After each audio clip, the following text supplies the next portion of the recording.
త్వరలోనే తెలంగాణ స్థానిక సంస్థలకు ఎన్నికలు జరగబోతుండటంతో వాటికి సంబంధించి అన్ని రకాల ఏర్పాట్లు చేయడంలో నిమగ్నమైంది స్టేట్ ఎలక్షన్ కమిషన్. ఇప్పటికే సర్కార్తో సంప్రదింపులు చేసిన ఎస్ఈసి ఫైనల్ గ్రీన్ సిగ్నల్ కోసం ఎదురు చూస్తున్నట్టుగా సమాచారం.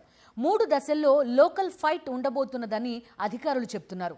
ఈ మేరకు 2-3 రోజుల్లోనే రేవంత్ ప్రభుత్వం ప్రకటన చేయబోతోందని అంటున్నారు. స్థానిక సంస్థల ఎన్నికల ప్రక్రియను వేగవంతం చేసింది తెలంగాణ ప్రభుత్వం. స్టేట్ ఎలక్షన్ కమిషన్ తో సంప్రదింపులు చేసింది. ఎన్నికల నిర్వహణకు సిద్ధంగా ఉండాలని సూచనలు చేసింది. స్టేట్ ఎలక్షన్ కమిషన్ తో మాట్లాడిన చీఫ్ సెక్రటరీ రామకృష్ణారావు రాష్ట్ర ప్రభుత్వం తీసుకుంటున్న తాజా చర్యలను వివరించినట్టు సమాచారం. పంచాయతీరాజ్ శాఖ కలెక్టర్లతో జరిపిన చర్చలు, కలెక్టర్లకి ఇచ్చిన ఆదేశాలు, అదేవిధంగా కోర్టు కేసుల వివరాలను ఎలక్షన్ కమిషన్ కు చేరవేర్చింది రాష్ట్ర ప్రభుత్వం.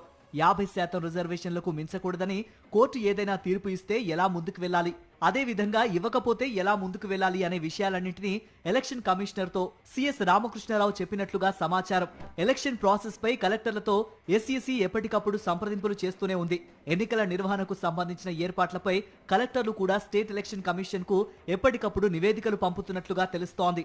2 దశల్లో స్థానిక సంస్థల ఎన్నికలు నిర్వహించడానికి ఎలక్షన్ కమిషన్ ఏర్పాట్లు చేస్తూ ఉంటే, సమస్యాత్మక ప్రాంతాలున్న జిల్లాలకు సంబంధించి 3 దశల్లో ఎన్నికలు నిర్వహించాలని ఆయా జిల్లాల కలెక్టర్లు కోరినట్లుగా తెలుస్తోంది. మొత్తం మీద పంచాయతీ ఎన్నికలపై అటు ఎలక్షన్ కమిషన్, ఇటు రాష్ట్ర ప్రభుత్వం ముమ్మరంగా ఏర్పాట్లు చేస్తోంది. అన్ని అనుకున్నట్లుగా జరిగితే ఈ నెల చివరి వారంలో షెడ్యూల్ విడుదల చేసి అక్టోబర్ 2వ వారంలో మొదటి దశ నోటిఫికేషన్ విడుదలయ్యే అవకాశం కనిపిస్తోంది. అదేవిధంగా నవంబర్ మొదటి వారం పూర్తయ్యే లోపు పంచాయతీ, ఎంపీటీసీ, జెడ్పీటీసీ ఎన్నికలు పూర్తి చేయాలని ప్రభుత్వ ఆలోచనగా తెలుస్తోంది.